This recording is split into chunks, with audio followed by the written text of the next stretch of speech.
Ini pemirsa menjelang buka puasa bersama Tuan Takur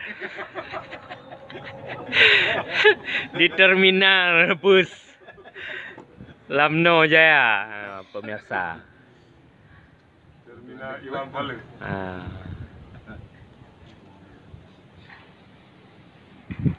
Sedangkan menu yang dipersiapkan pada kesempatan sore hari ini ada bermacam-macam, pemirsa.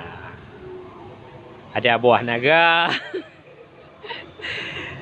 ada buah mangga, dan lain-lain.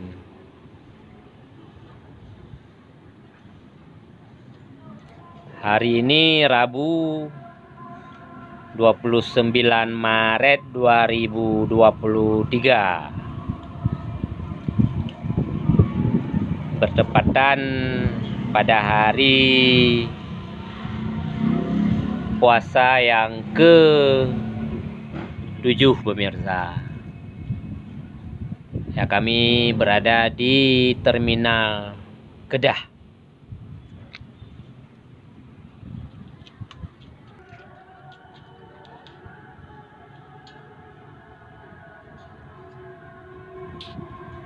Nah, pemirsa, waktu buka telah tiba. Makan seadanya, minum seadanya.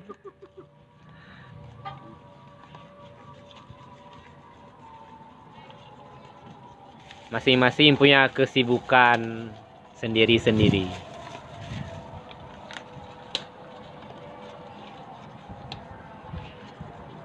Cium dulu sebelum dimakan.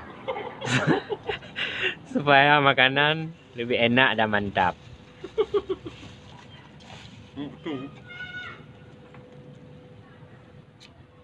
Oke pemirsa, sampai jumpa di lain waktu. Putu bambu, pemirsa.